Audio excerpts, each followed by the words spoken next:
Bonjour tout le monde.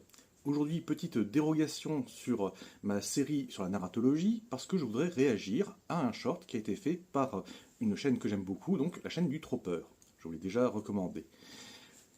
Le Tropper est un vidéaste YouTube qui fait aussi du doublage et qui se plaint que malheureusement, l'IA progressant, le doublage va être plus souvent confié justement à des intelligences artificielles qu'à de véritables êtres humains.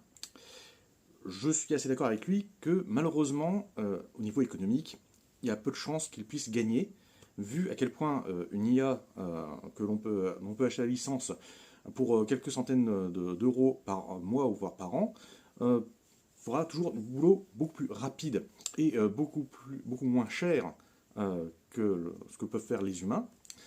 Et je voudrais donc vous inciter à aller voir des films en VF. Alors, je suis un petit peu mal placé là-dessus pour le dire, puisque je regarde beaucoup de films en VO. Je préfère la VO dans le sens où je peux, comme ça, voir quelle est la proposition réelle des auteurs pour leur travail. Mais nous avons d'excellents doubleurs en France. Nous sommes une nation qui font parmi les meilleurs doublages au monde. Ça est reconnu internationalement.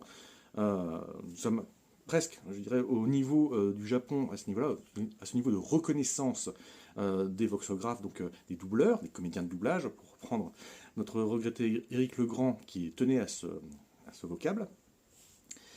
Et je vous incite aussi, par exemple, à aller voir la chaîne de Mr. Fox, qui est spécialisée justement sur le doublage français, et qui est une chaîne d'excellente qualité. Mais ce que je voudrais dire, nous aurons toujours besoin de doubleurs, même si ce ne sera pas la même chose que pour la création pure de films. Ce que je disais autrefois dans une autre vidéo, que justement, il y aura des films qui seront faits par IA. Économiquement, ça ne peut pas être autrement, je crois, mais que justement la créativité humaine ne pourra pas être égalée par la simple copie que font actuellement les intelligences artificielles. Pour le doublage, malheureusement, je crains que ce soit beaucoup plus difficile, puisque le doublage, par définition, c'est quelque chose qui est par-dessus une œuvre déjà existante. Mais en tout cas, je vous encourage toutes et tous, à justement découvrir le travail de nos doubleurs. Nous avons des centaines de doubleurs de très grande qualité. Nous avons des personnes qui sont extrêmement impliquées et qui font véritablement du doublage un art. Aussi, ayons une petite pensée et, si possible, allons les soutenir. Nous pouvons aussi les soutenir lorsqu'il s'agit, par exemple, de comédiens pour des dessins animés. Arco est sorti il n'y a pas longtemps, je vous le conseille.